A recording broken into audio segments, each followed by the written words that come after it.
E aí galera, tudo bom? Vamos retomar aqui nossa aulinha, né, falando sobre os crimes contra o patrimônio. A aula passada foi a aula 9, slide 9, e agora a gente passa para o slide 10, onde nós vamos continuar a análise dos crimes patrimoniais. A gente vai estudar aqui o que, basicamente? Vai ver estelionato, vai ver receptação e vai ver aqui as disposições gerais, tá certo? Dos crimes patrimoniais nos artigos 181 ao artigo 183, tá certo? Lembrando, estelionato, receptação são crimes importantes, mas aquelas disposições gerais, galera, caem muito em prova. Na verdade, despencam em prova e precisam ser bem cuidadas, precisam ser estudadas com a maior atenção do mundo, tá bom? Então, para começar a nossa brincadeirinha, bem devagarzinho, vamos começar aqui com o estelionato, tá certo? O estelionato é um crime patrimonial que pressupõe a existência de fraude, tá certo? Do engano. O indivíduo que é vitimado, ele está numa situação de erro, de ignorância, ele não sabe o que está acontecendo na realidade.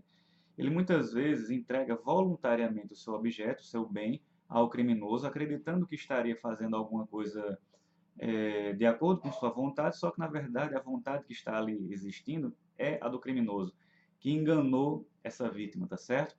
Então lembrem, o estelionato pressupõe fraude. Fraude, a gente já estudou em sala de aula, pode ser realizada de três maneiras distintas. Vocês lembram quais eram essas três maneiras? Vamos recapitular? Nós temos basicamente as seguintes, vamos anotar aqui no quadrinho. Isso aqui ainda da última aula, né? Ficou. Mas são basicamente três as formas. Olha só, vamos anotar.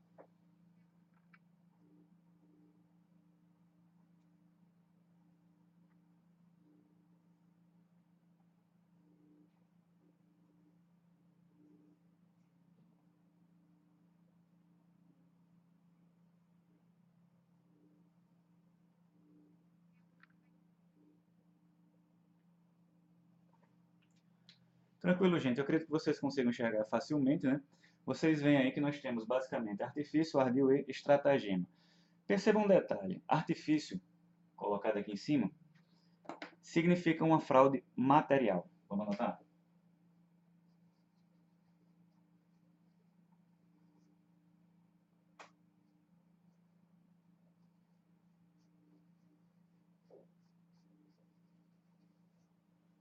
Beleza?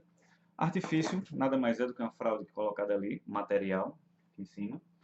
Fraude material seria a utilização, muitas vezes, de algum objeto, tá certo? Vou utilizar uma farda, vou me utilizar de um distintivo, de uma carteira falsificada, qualquer coisa dessa natureza, que vai servir para enganar a vítima, tá certo?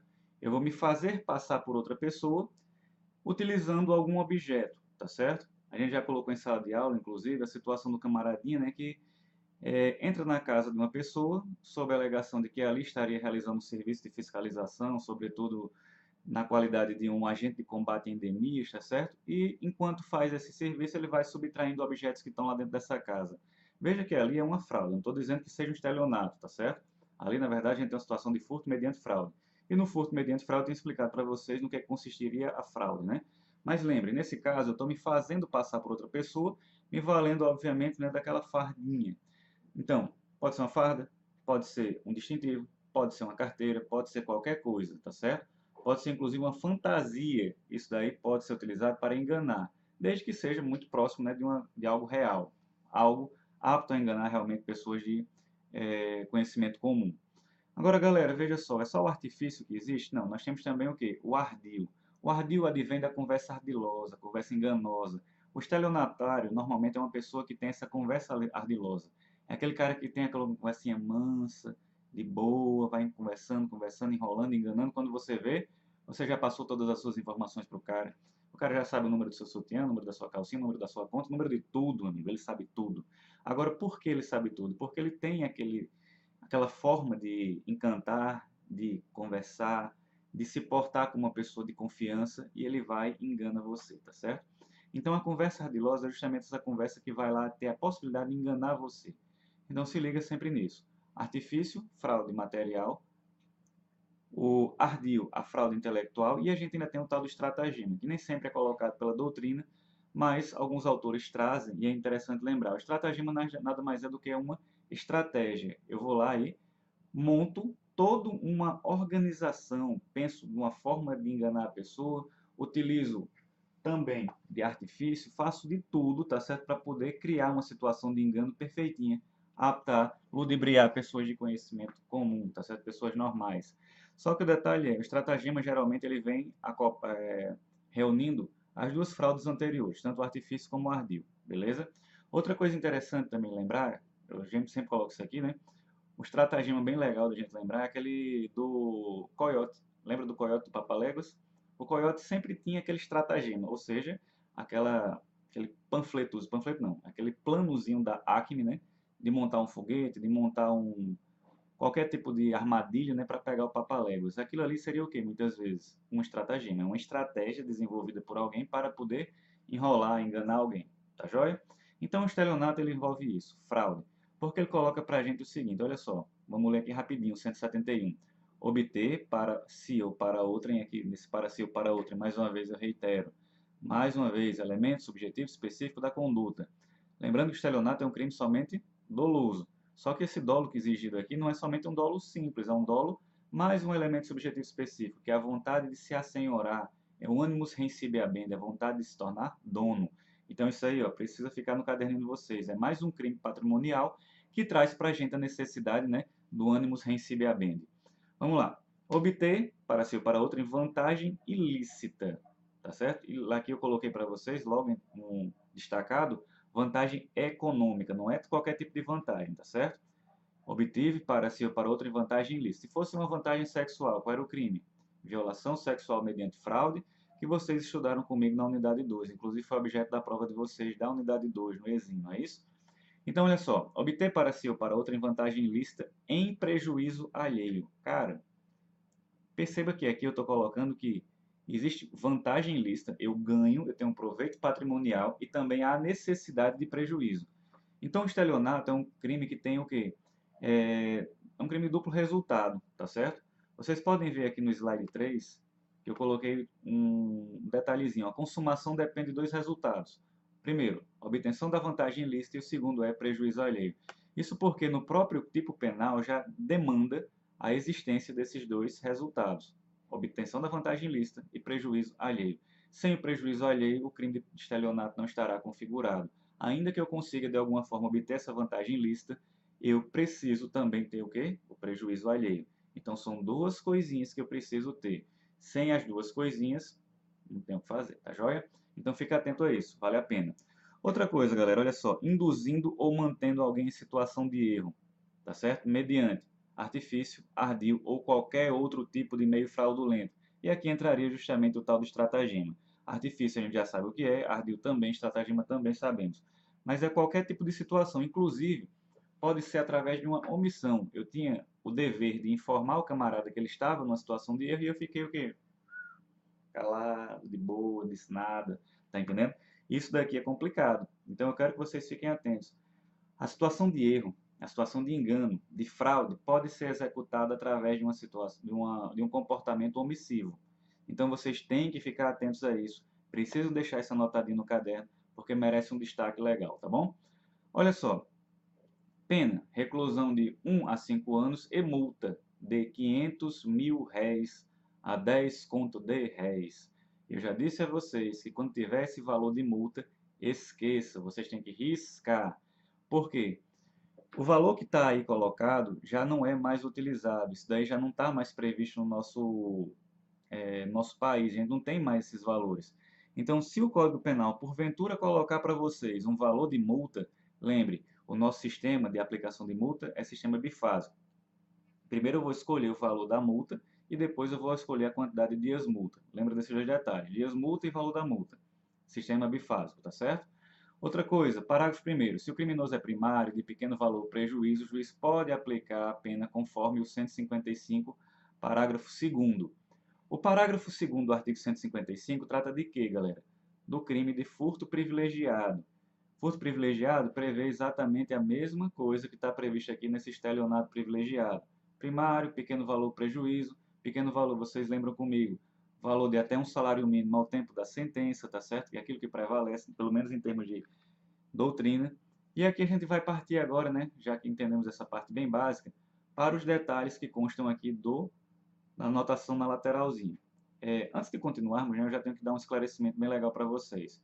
O esclarecimento é o seguinte: o crime de estelionato não se resume a isso que está colocado aí no material. Porém, em razão da limitação, né, que a gente tem com relação a essa disciplina, que é de crimes em espécie todo num só, né, a gente não vai ter tempo de analisar aquilo que está previsto no parágrafo 2º. O parágrafo 2º prevê hipóteses de quê? De crimes análogos ao de estelionato, tá certo? Olha, disposição de coisa alheia como própria, alienação, oneração fraudulenta de coisa, por aí vai. Temos várias situações colocadas aqui e, acredita em mim, surgiu agora um parágrafo 4º. O parágrafo 4º ele é do ano de 2015, falando que a pena será aplicada em dobro quando a conduta de estelionato for praticada contra idoso. É algo novo, tá certo, gente? Foi criado no ano de 2015 e vale a pena ficar atento porque prova de concurso, né? Muitos de vocês estão muito nessa, né? Ah, tem que fazer um concurso, quero passar num concurso. Beleza, fica atento àquilo que vem de reforma. O concurso adora lei nova. Novidade legislativa é a primeira coisa que eles colocam na prova. Então, se isso aqui é do ano 2015, muito provavelmente será cobrado de vocês. Tá certo? Então, aqui eu já estou dizendo, no parágrafo 4º, que se houver estelionato praticado contra idoso, a pena será aplicada em dobro. É uma senhora de uma pancada, tá certo? Mas vamos voltar aqui para a parte geral do crime de estelionato, que é aquela que nos interessa mais. Lembrem, embora eu esteja falando da parte geral, a parte do parágrafo 2º dos crimes das outras fraudes, né, colocadas aqui, vocês precisam dar uma olhada em casa. Eu não vou ter a oportunidade de estudar com vocês aqui de maneira pormenorizada, até porque foge ao objetivo da disciplina, mas recomendo que dêem uma estudada em casa, até porque existem algumas condutas aqui bem importantes, como por exemplo, a questão envolvendo fraude no pagamento de cheque, a disposição de coisa alheia como própria, que eu já coloquei para vocês em sala de aula, que seria aquela situação em que eu, por algum motivo, tenho a posse de uma determinada coisa, pode ter sido a vida por furto, por sei lá, qualquer coisa, e eu vou colocá-la à venda, me fazendo passar por real proprietário, enganando, obviamente, o camarada que adquiriu, o comprador, tá certo? Então, assim, são várias as situações interessantes aqui que merecem atenção, mas, como eu disse, não vai dar para aprofundar tanto. Retomando a brincadeira, vamos lá. Nós temos aqui ao lado, né, a situação envolvendo o manter alguém em erro.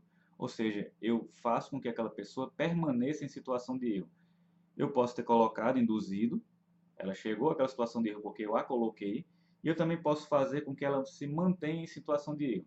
A manutenção de alguém em situação de erro gera, obviamente, uma situação de permanência. Seria aqui esse verbo permanente, tá bom? Erro e ignorância colocado aqui para vocês seria a falsa percepção da realidade. A vontade do camarada existe, mas é uma vontade viciada. Ele não sabe o que está fazendo. Então ele acredita que sabe, mas na verdade não sabe. Então ele age voluntariamente, mas é uma vontade que não está perfeita, tá certo? Não está adequada àquilo que ele realmente desejaria, caso tivesse ciência de tudo o que está realmente acontecendo ali, tá bom? Vantagem ilícita. Cuidado. Se a vantagem for lícita, ou seja, correta, justa, o crime será do 345, exercício arbitrário das próprias razões, que é justamente a situação onde eu exerço indevidamente a autotutela. O 345 está lá dentro dos crimes contra a administração pública, especificamente nos crimes contra a administração da justiça. Eu não posso me valer da força, eu não posso me valer de fraude para reaver algo que seja meu por direito. Existem os meios adequados. O meio adequado, por excelência, é a jurisdição, que se materializa de várias formas, tá certo? Mas, tudo bem, eu não posso me substituir à jurisdição, porque aí eu aplicaria autotutela em uma das hipóteses proibidas, tá certo? Joia? Com relação ao furto privilegiado, perdão, com relação ao estelionato privilegiado, a lógica obedecida aqui é a mesminha do crime de furto. Então, a gente já falou, não preciso repetir. Requisitos para a configuração do crime de estelionato: fraude, a situação de erro em que se encontra a vítima, a vantagem ilícita e o prejuízo da vítima. Então, rememorando, o crime de estelionato precisa de dois resultados. O primeiro deles é o quê? Vantagem ilícita, e o segundo é o quê? Prejuízo. Vantagem ilícita e prejuízo. Só um deles não vai configurar o estelionato, a gente terá no máximo uma tentativa. Outra coisa, com relação à cola eletrônica, vocês lembram que nós já estudamos o 311-A.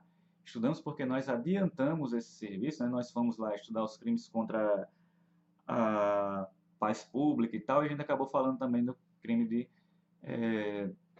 do 311-A. Tranquilo?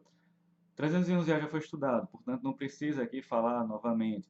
Lembra da situação que falei, antes da existência do 311A, falávamos na possível prática do crime de estelionato caso eu praticasse uma fraude em certame de interesse público. Hoje existe o crime, então, existindo o 311A, não se discute mais a possibilidade de estelionato em razão de fraude em concurso público, tá certo? Cuidado também com a história do pedido indevido de justiça gratuita.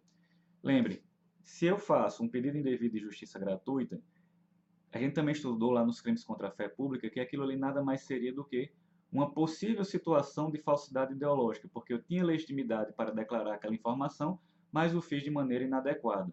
O problema é que o entendimento dos tribunais superiores é no sentido de que existe uma sanção não de natureza penal, mas existe uma sanção, a punição no valor de 10 vezes o valor das custas do processo para aquele indivíduo que está lá litigando, informando que é pobre na forma da lei sem o ser, tá certo?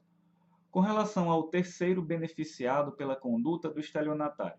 Normalmente a gente sabe que o estelionatário é aquele cara que vai receber o benefício econômico financeiro, mas muitas vezes pode ser uma terceira pessoa que não estava presente no momento lá do engano, da fraude, um outro que se beneficia daquilo ali também. Se eu sei da origem criminosa, tá certo? Eu sei que o bem chegou a mim através da prática de um crime de estelionato, eu responderei pelo quê? Receptação. Está aí previsto artigo 180, que é inclusive o crime que será visto logo em seguida. Se eu devo presumir a origem em razão da diferença, né, de valores, por exemplo, o cara está me vendendo uma BMW avaliada normalmente em 140 mil reais pelo valor de 30 mil reais. 30 mil reais é o valor de um Gol. É um Gol? Se bem que acho nem um Gol, mas é esse valor. Mas veja, é um carro popular? Não, não é. Eu tenho uma BMW, meu amigo. Uma BMW é um carro de luxo. Hoje aqui para o brasileiro é um carro de luxo. E o cara está me vendendo por um valor que é o quê? 5 vezes menor? Meu irmão, então perceba. Aqui há algo que faz presumir que isso vem de fato criminoso. Então veja que aqui eu não sou completamente inocente. Eu fui também o quê? Gaiatinho. Eu poderia saber que aquilo ali era o produto de crime. Então a gente tem aqui a situação do 180 parágrafo terceiro, que é justamente a receptação culposa. Se eu não tenho o menor conhecimento do que aconteceu, eu fui beneficiado pela conduta lá, é a mesma situação do camarada que é vítima da conduta prevista aqui no 171, parágrafo 2º, inciso 1º, que é a tal da disposição de coisa alheia como própria. Eu recebi determinado objeto, acreditando que ele seria um objeto lícito, uma venda qualquer, quando na verdade eu acabei recebendo um objeto que teria sido fruto da prática de um crime, tá bom? Então, se eu não tinha como saber da origem lícita, eu não vou responder por nada, portanto, o fato é totalmente atípico, não é criminoso. A conduta daquele que recebe sem saber da origem lícita e sequer poderia desconfiar disso, deveria desconfiar disso, não pratica crime algum, certo? Não pratica crime algum. Continuando. Se a fraude é aplicada contra um conjunto indeterminado de pessoas, contra várias pessoas, um exemplo bem legal que a gente já até tem mencionado em sala de aula era justamente a situação do cara que frauda a bomba de combustível. Ele vai lá e faz com que a bomba informe que já foi colocado 1 litro de gasolina, 2 litros de gasolina, quando na verdade, galera, está colocando ali 800 ml, 950 ml. Então, no final do dia, ele vai ter um lucro muito alto e também fica meio difícil identificar quais foram as pessoas que abasteceram ali. Sobretudo quando eu tenho situações muito comuns de pessoas que abastecem com dinheiro vivo, dinheiro espécie, tá certo? Cédulas. Não vai ter esse controle, não vou ter como saber quem eu prejudiquei.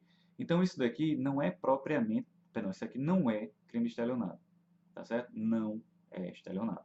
Isso aqui vai configurar o quê?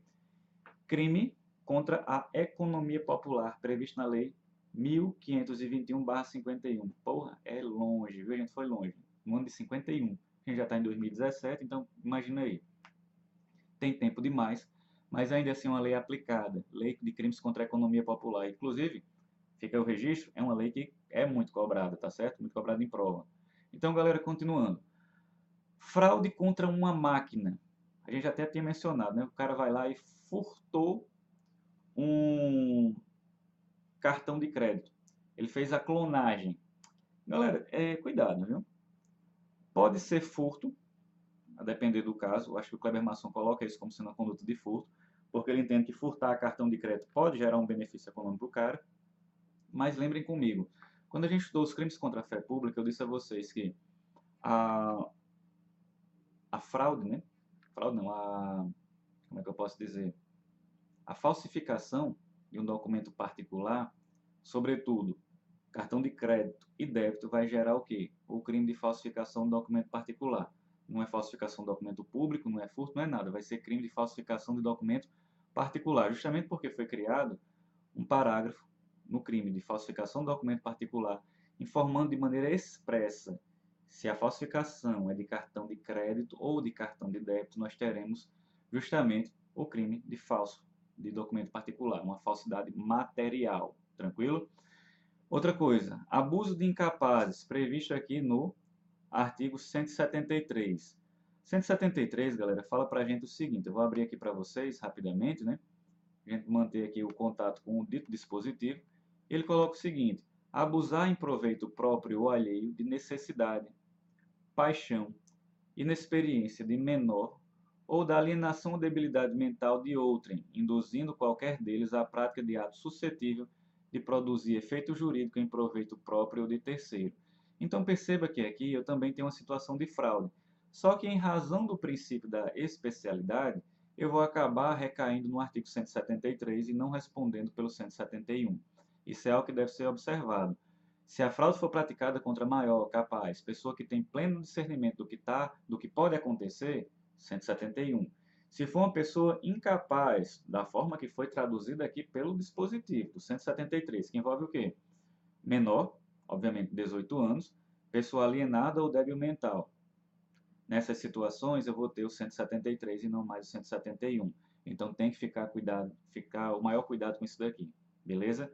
Atenção, pelo amor de Deus, 173, aplicação do princípio da especialidade, 171 para a galera em geral, tá certo? Então vamos voltar aqui. É um crime de duplo resultado, né? É um crime material instantâneo, isso aqui relacionado ao crime de estelionato. Material porque precisa do resultado material para que o crime esteja consumado. Crime formal seria diferente. Crime formal é sinônimo de crime de consumação antecipada, que pode ser de resultado cortado ou mutilado de dois atos, que nós já estudamos em sala de aula, também essa classificação. Tranquilo? Então, rememorando. Aqui, galera, crime material. Eu preciso do resultado naturalístico. Esses resultados são dois: prejuízo e vantagem econômica. Vantagem econômica para mim, estelionatário, e prejuízo para a vítima. Se não causa prejuízo à vítima, eu fico somente no âmbito da tentativa. Vamos lá para o slide 3, tá certo? No slide 3 eu coloquei justamente isso, a consumação depende desses dois resultados, obtenção da vantagem ilícita e prejuízo alheio. Falsificação de papel moeda, galera. Vocês lembram que a gente tinha estudado? Lembram, isso aqui eu estou só reiterando, tá certo? Fraude em papel moeda. Eu fui lá, falsifiquei o papel moeda. Se o papel moeda está bonitinho, perfeitinho, apto a enganar qualquer pessoa, salvo peritos, isso daí vai ser o quê? Crime de moeda falsa, 289. Agora, se a falsificação não foi bem feita, a tinta está descolorindo, o papel não é um papel moeda, é um papel A4, folha de ofício, porcaria lá qualquer, mas que não é totalmente absurda, aquilo ali já vai ser o quê? Crime de estelionato, em razão do que está previsto na súmula 73 do STJ.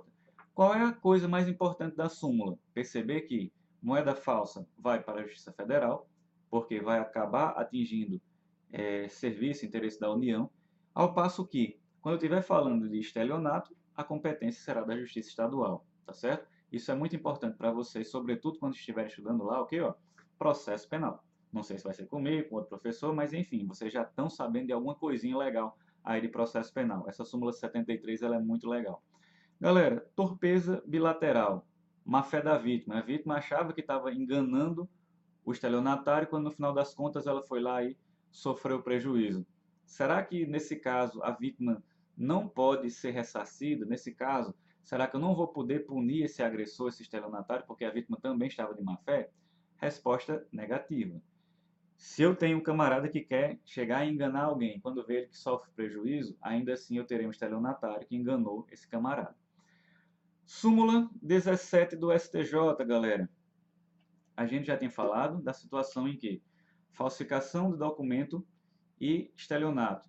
O falso, se ele se exaurir no estelionato sem maior potencialidade lesiva, será por ele absorvido. Só um instantinho. A súmula 17 diz pra gente uma situação que é meio absurda.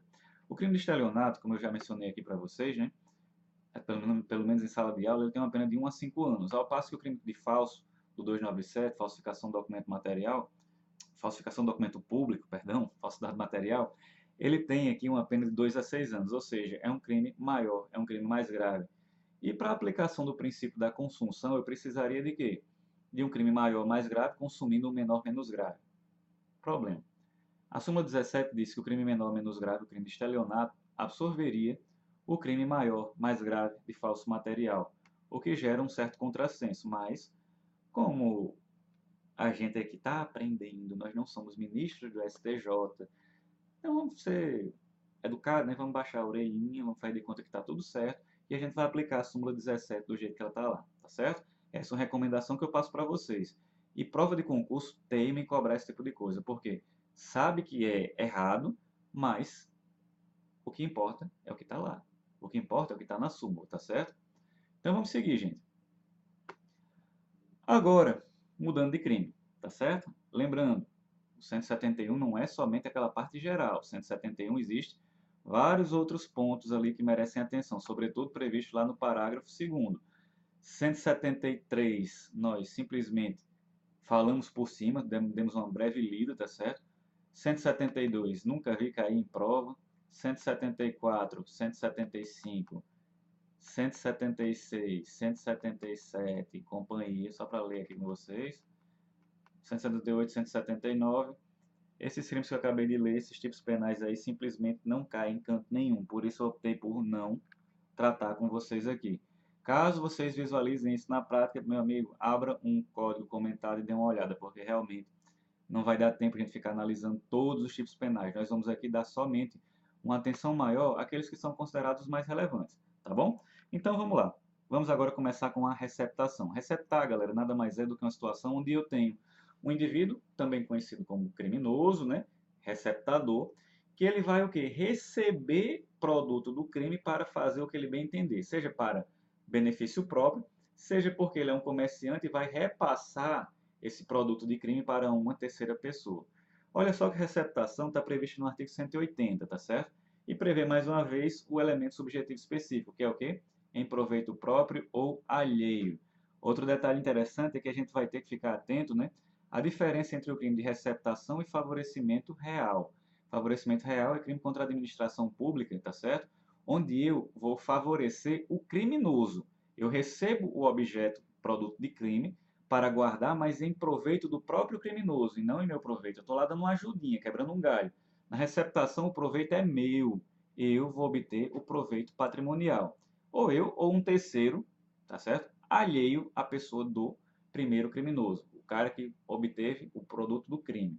Então vamos lá, aqui eu tenho o que? Adquirir, receber, transportar, conduzir, ocultar. Nossa, são aqui pelo menos 5 verbinhos, tá certo? Eu já falei para vocês que, para a grande maioria dos casos, quando eu tiver vários verbos, eu terei a aplicação daquele tipo penal misto alternativo, né? Ou de ação múltipla ou de conteúdo variado. Querendo dizer para a gente o quê? Se eu tiver vários verbos sendo praticados no mesmo contexto fático, eu terei, na verdade, quantos crimes? Um. A não ser nas situações específicas de tipos penais mistos cumulativos, que eu vou ter um tratamento diferenciado. Mas, em regra, para quase todas as situações em que eu tiver vários verbos e eles forem praticados no mesmo contexto, quantos crimes eu terei? Ó, um, tá certo? Um crime só. Então, galera, olha só, continuando. Adquirir, receber, transportar, conduzir ou até mesmo ocultar. São os verbos aqui presentes, né? Em proveito próprio ou alheio, elemento subjetivo específico, mais uma vez, né?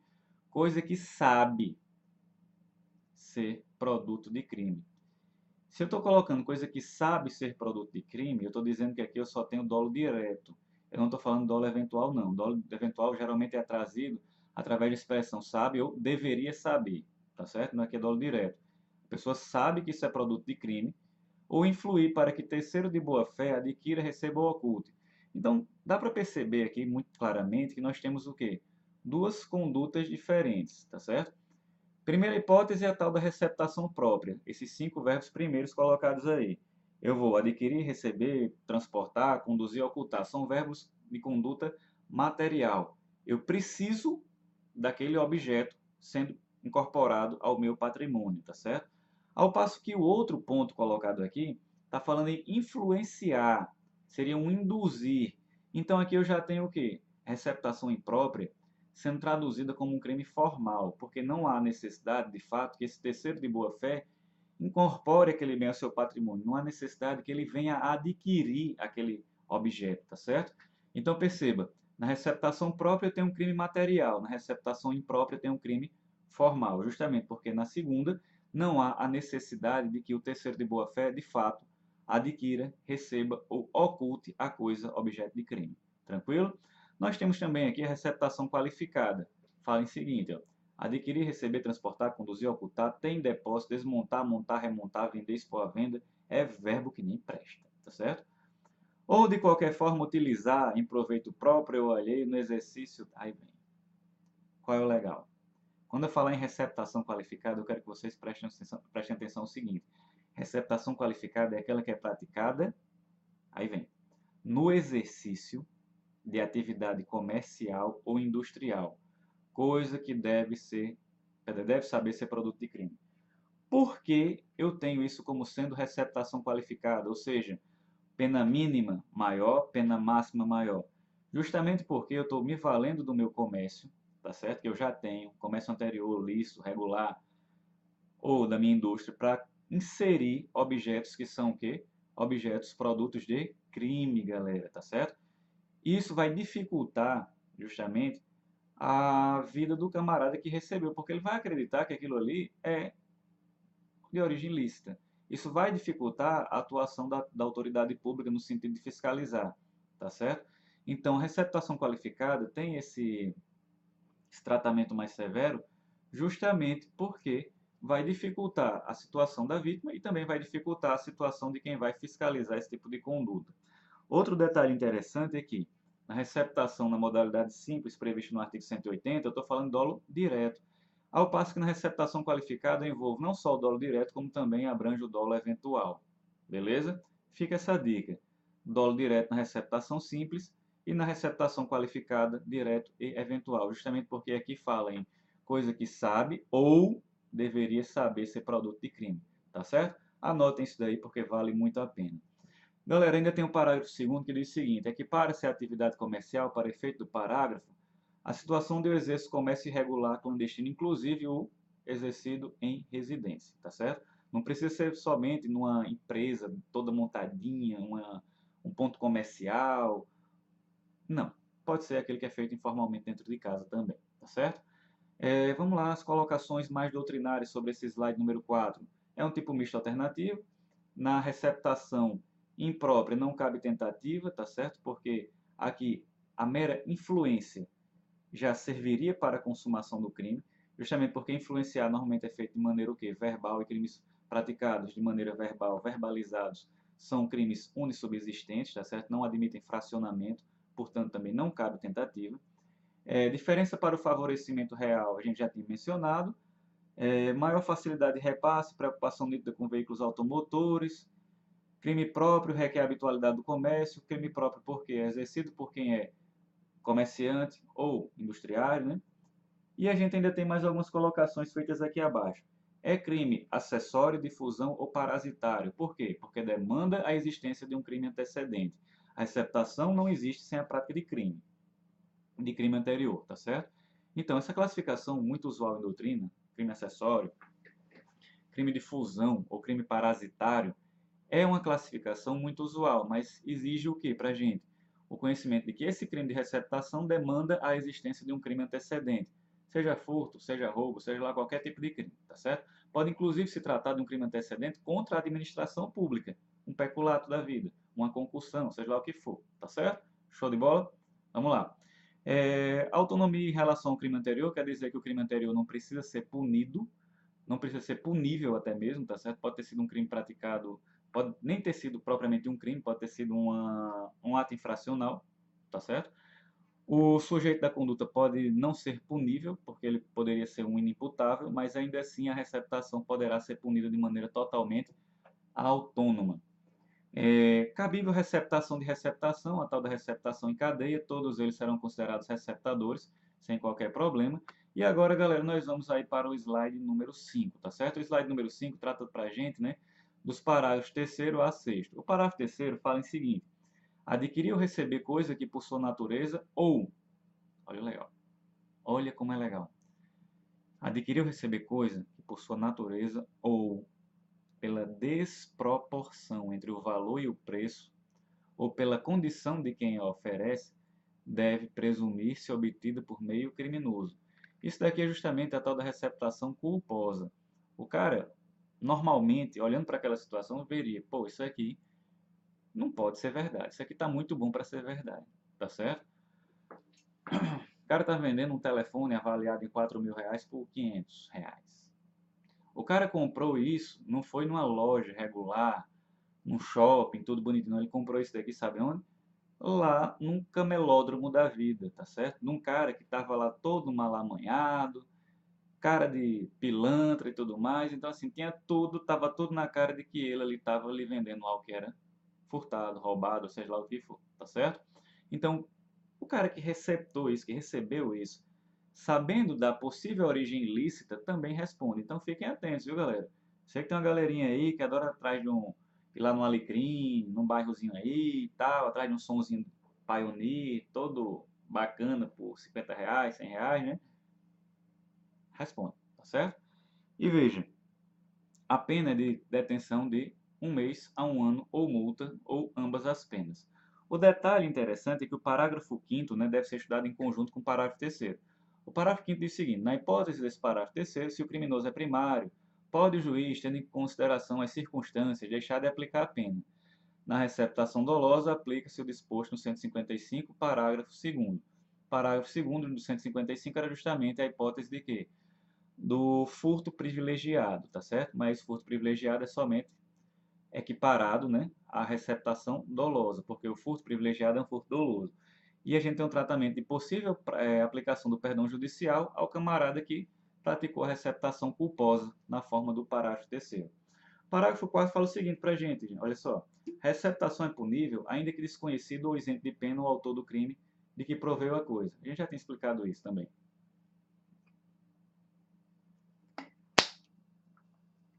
Parágrafo 6º. Vamos lá.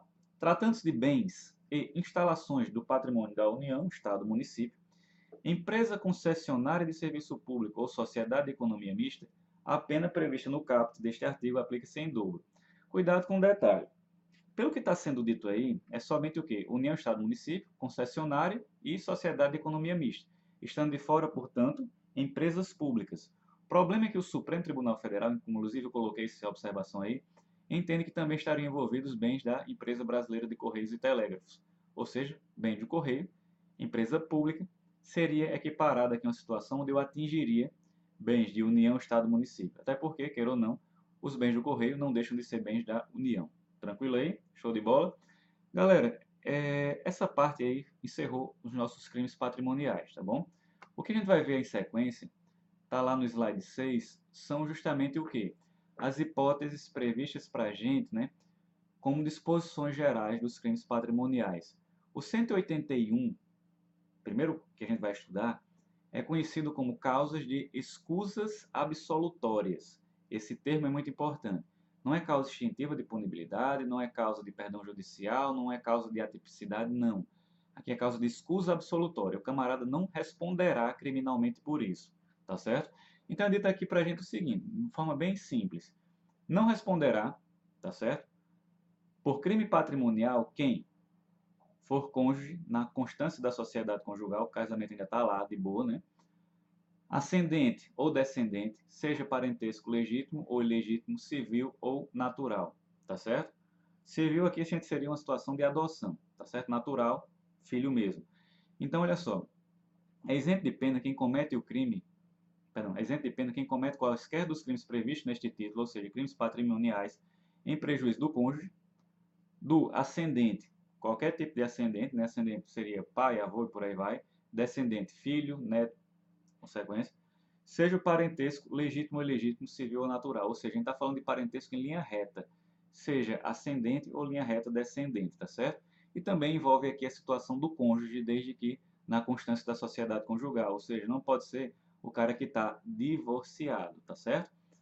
Lembrando que aqui nós teremos escusas absolutórias, o cara não vai responder mesmo, salvo as hipóteses do 183, que nós vamos ver daqui a pouco.